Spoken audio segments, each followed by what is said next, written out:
उत्तर प्रदेशમાંથી અયોધ્યામાં આજે સર્જાશે નવો વિશ્વ વિક્રમ।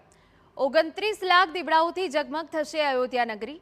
રામનગરીમાં નવમા દીપોત્સવને લઈ ભવ્ય આયોજન। સરયુના 56 ઘાટ પર 30,000 સ્વયંસેવકોએ દીવડા સજાવ્યા। વધુમાં વધુ દીવા પ્રગટાવવાની ગત વર્ષનો રેકોર્ડ તોડવામાં આવશે। 2100 પૂજારી સરયુની મહાઆરતી કરી રેકોર્ડ રચશે। 1100 ડ્રોનની મદદથી આકાશમાં રામાયણના વિવિધ પ્રસંગોની રજૂઆત કરવામાં આવશે। રામનગરી અયોધ્યામાં આજે નવમા દીપોત્સવ પર્વનું આયોજન થયું છે, જેને પગલે સવારથી શ્રદ્ધાળુઓનો ઉત્સાહનો માહોલ છે। એક તરફ મંદિરમાં ભાવિકોનો ધસારો જોવા મળી રહ્યો છે, બીજી તરફ વિવિધ સાંસ્કૃતિક કાર્યક્રમોની રજૂઆતો થઈ રહી છે। સરયુના ઘાટ પર દીપ પ્રાગટ્યને લઈને પણ તૈયારીઓ પૂર્ણ થઈ ચૂકી છે।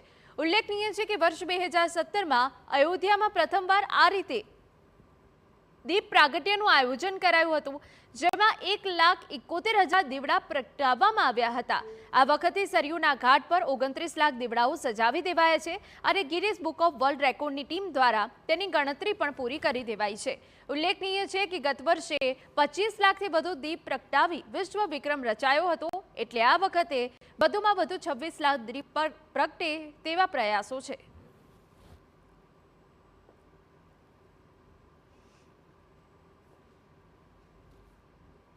प्रत्येक वर्ष हम 2017 से इस दीपोत्सव अयोध्या की पावन धरती पर कार्यक्रम नई भव्यता दिव्यता अलौकिकता के साथ कराते हैं और प्रतिवर्ष अपने ही बनाए हुए नए कीर्तिमान तोड़ करके नए कीर्तिमान स्थापित करके Guinness book of world record बनाने का काम लगातार कर रहे हैं। इस साल भी हम लोग पिछले सारे कीर्तिमानों को तोड़ करके जो अपने ही बनाए हुए हैं और नए कीर्तिमान स्थापित करने जा रहे हैं।